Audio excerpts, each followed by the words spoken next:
Hello नमस्कार दोस्तों। स्वागत है आपका रामा ज्ञानशाला यूट्यूब परिवार में। दोस्तों, आज हम एक ऐसे टॉपिक की चर्चा करेंगे जिससे संबंधित प्रश्न हमें विभिन्न परीक्षाओं में पूछ लिए जाते हैं। वन लाइनर एग्जाम में सीधा सा फैक्ट क्वेश्चन पूछा जाता है और अपन वहाँ पर चूक जाते हैं क्योंकि हमने वो टॉपिक पढ़ा ही नहीं होता है। अगर पढ़ लेते हैं तो 1 नंबर या 2 नंबर पक्का अपने को मिल जाएंगे। इसमें कोई बड़ी महाभारत वाला सीन नहीं है। आज हम बात कर रहे हैं शास्त्रीय नृत्य की। दोस्तों, भारत में अभी 8 शास्त्रीय नृत्य घोषित किए गए हैं। शास्त्रीय नृत्य घोषित करने वाली संस्था का नाम है संगीत नाटक अकादमी, जिसकी स्थापना 1953 में हुई थी। आप पहले ही क्वेश्चन ये माइंड में फिट कर लेना कि संगीत नाटक अकादमी का कार्य क्या है, तो आप ये फिक्स कर लेना कि भारत में जितने भी शास्त्रीय नृत्य हैं उनको मान्यता देने का काम करती है। कौन सी संस्था? संगीत नाटक अकादमी, जिसकी स्थापना 1953 में हुई थी। अब भारत में 8 शास्त्रीय नृत्य हैं। आज हम सभी के बारे में थोड़ी थोड़ी चर्चा करेंगे और उतनी पर्याप्त चर्चा करेंगे जितनी आपकी परीक्षा में क्वेश्चन बन सकते हैं। पहला नृत्य अपन बात करते हैं भरतनाट्यम। भरतनाट्यम क्या है? तमिलनाडु का शास्त्रीय नृत्य है।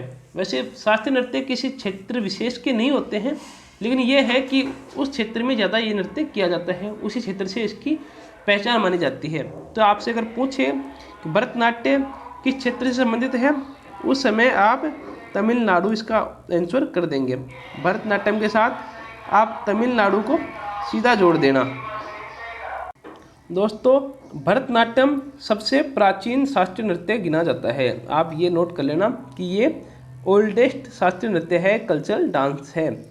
कौन सा? भरतनाट्यम सबसे प्राचीन डांस हो जाएगा। इसके अलावा आप बात करो तो ये इसके जो विशेष नृत्यकार हैं जिन्होंने ख्याति प्राप्ति की है, उनमें कुछ नाम आप नोट कर लेना, जैसे वैजयंती माला, मालविका सरकार, मृणालिनी साराभाई और बाला सरस्वती। ये कुछ नाम मैंने बताए हैं। ये ऐसे व्यक्ति हैं जिन्होंने भरतनाट्यम में ख्याति प्राप्त की है। बाकी आप सीधा प्रश्न आपसे पूछा जाएगा कि भरतनाट्यम किस क्षेत्र से संबंधित है, वहाँ पर आप तमिलनाडु नोट कर लेना। चलते हैं अगले नृत्य पे। दोस्तों, मोहिनीअट्टम केरल का शास्त्रीय नृत्य है। ठीक है, तो केरल में ज़्यादा इसकी प्रधानता रही है। अब इसमें क्या विशेषता है कि सूक्ष्म इशारों और नक्शे कदम के साथ ये नृत्य किया जाता है और ये एक एकल नृत्य है। ठीक है, सबसे पहली बात तो आप ये नोट कर लेना इसमें कि ये केरल में किया जाता है या फिर केरल से संबंधित है, मोहिनीअट्टम। दूसरी बात, इसमें एकल व्यक्ति नृत्य करता है, एकलता की प्रधानता है। और ये ज़्यादा फोकस करते हैं कि सूक्ष्म इशारों और नक्शे कदम के साथ ये किया जाने वाला नृत्य है। अगले नृत्य पर चलते हैं कथकली। कथकली भी केरल से ही संबंधित है। तो केरल से संबंधित 2 नृत्य हो गया आपके, मोहिनीअट्टम और कथकली। ठीक है, कथकली और एक मोहिनीअट्टम। ये क्या है कि मालाबार, कोचीन और त्रावणकोर जो क्षेत्र है वहाँ पर ये लोकप्रिय है। ठीक है, केरल का जो क्षेत्र है, मालाबार है, कोचीन है और त्रावणकोर, वहाँ पर कथकली ज़्यादा फेमस है। और कथकली का ये है कि एक कहानी के रूप में या कथा के रूप में किया जाता है। ठीक है, एक नाटक के रूप में किया जाता है, जैसे कोई कहानी सुनाई जा रही हो, कोई कथा सुनाई जा रही हो। आप सीधा इसको नोट कर सकते हो, कथा से कथकली। और पिछला जो नृत्य था मोहिनीअट्टम, तो आप ये देख लो, मोहिनी की कथा केरल में की जाती है। इससे आपके दोनों लिंक हो जाएंगे। क्या नोट करोगे कि मोहिनी की कथा केरल में की जाती है। ठीक है, आप 2 वर्ड यूज कर लो, मोहिनी कथा और केरल, तो इससे आपको लिंक बैठ जाएगा। बाकी याद तो आपको करना ही होते हैं। आप अगर ट्रिक के भरोसे बैठे रहोगे तो एग्ज़ाम तो पास नहीं कर पाओगे, सिर्फ एक कॉन्फिडेंस हो जाएगा कि हाँ मैंने याद कर लिया। जो लोग ट्रिक के सारे बैठे होते हैं, मैं नहीं मानता कि वो परीक्षा पास कर पाते होंगे। हो सकता है कर पाते होंगे, लेकिन ये मेरा अलग से मानना है। आपको ट्रिक के भरोसे नहीं बैठना है, चीज़ों को सीखना है, समझना है।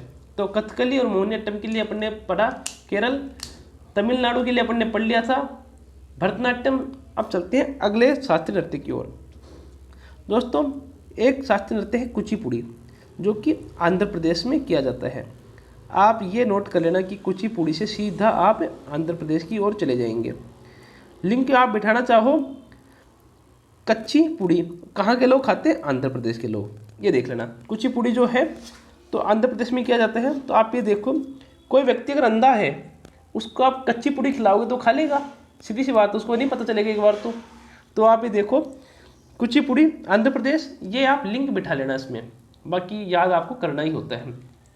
दूसरी बात इसमें एक खास बात ये है कि कुचिपुड़ी जो नृत्य है वो आंध्र प्रदेश में कुचिपुड़ी गांव था, वहाँ से ये कला उत्पन्न हुई थी।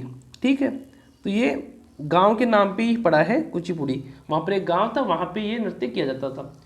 विशेषकर ये नृत्य क्या होता है कि ब्राह्मण समुदाय के पुरुषों के द्वारा किया जाता है स्पेशली। ऐसा नहीं है कि आप कहोगे ये महिला डांस कर रही है, ये तो पुरुष नहीं है। बाकी ये विशेषता डांस कोई भी कर लेता है, लेकिन पहले प्राचीन काल में ब्राह्मण समुदाय के पुरुषों के द्वारा कुचिपुड़ी नृत्य किया जाता था। इसमें अपन कुछ नाम नोट कर लेते हैं जिन्होंने ख्याति प्राप्त की है कुचिपुड़ी नृत्य में।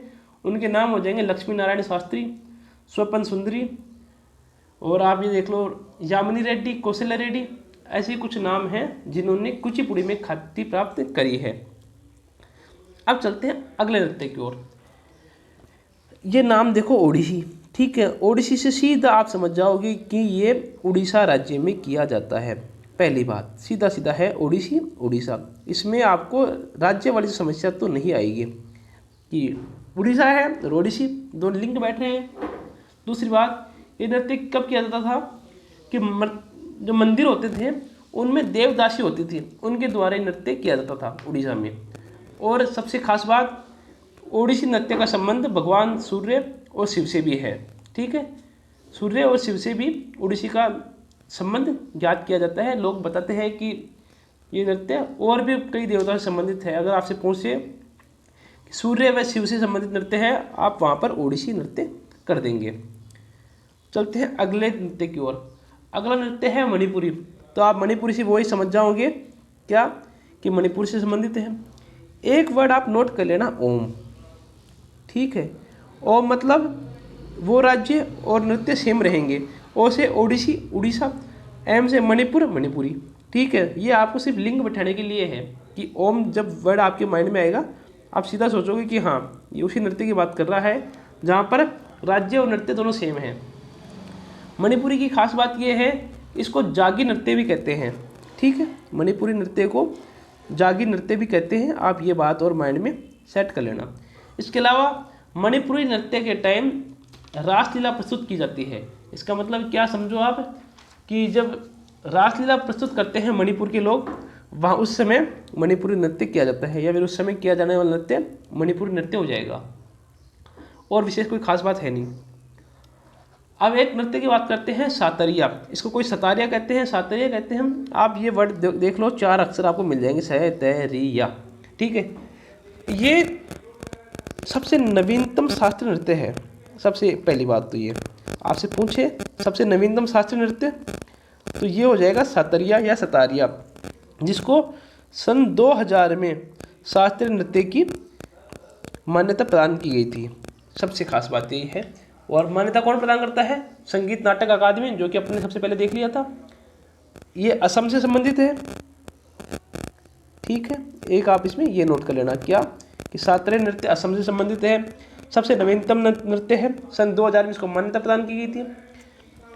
अब इसके संस्थापक और आप नोट कर लेना एक क्या, श्रीमंत शंकरदेव इसके संस्थापक हो जाएंगे इस नृत्य के। मैं लिख देता हूँ ताकि आपके माइंड में लिंक हो जाएगा। श्रीमंत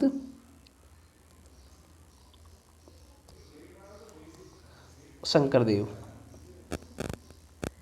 ये जो कि असम के शास्त्रीय नृत्य के संस्थापक हो सकते हैं या हो जाएंगे, श्रीमंत शंकरदेव। आप इसको नोट कर लेना। विशेषकर असम का शास्त्रीय नृत्य, नवीनतम नृत्य, सन 2000 में इसको मान्यता प्रदान की गई।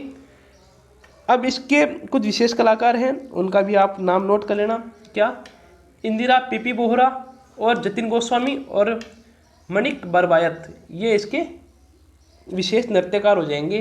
3 आदमी जो मैंने बताए थे। एक नृत्य की ओर चलते हैं, कथक नृत्य। ये उत्तरी भारत का लोक नृत्य, शास्त्रीय नृत्य है। ठीक है, उत्तरी भारत जैसे मान लो आप उत्तर प्रदेश, इसमें नोट कर लो एक बार तो। अब ये है कथक, इसमें तय वर्ड और आता है बीच में। ठीक है, कथक। ठीक है, आप इसको उत्तर प्रदेश के साथ लिंक कर लेना कथक को। आपने बिरजू महाराज का नाम जरूर सुना होगा, तो ये वही हैं, इन्होंने कथक नृत्य को चरम पे पहुंचाया था। हाँ, कथक का अर्थ होता है कथा कहने वाला। कोई कथा है उसको कहने वालों को कहते हैं कथक। इसका मतलब कोई भी विशेष कथा जो सुनाई जाती है उस समय नृत्य किया जाता है। एक तो अपन ने कथकली सुना था, वो भी कथा से संबंधित था, और एक कथक, दोनों कथा से संबंधित हैं। विद्यार्थी कई बार कन्फ्यूज हो जाता है कथकली और कथक में कौन सा उत्तर प्रदेश से संबंधित है। तो आप ये देखो कि ये बीच में आधा तय आ रहा है जो कि उत्तर प्रदेश में आता है। उत्तर प्रदेश अपन लिखते हैं तो आप ये लिंक कर लो, ये तय और तय दोनों सेम है, तो जहाँ बीच में तय आएगा वहीं पर अपन उत्तर प्रदेश और कथकली कर देंगे।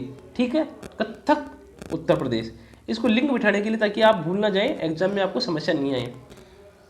ठीक है, दूसरी बात, कथकली जो नृत्य, ये कथक नृत्य है, इसको नटवरी नृत्य भी कहते हैं।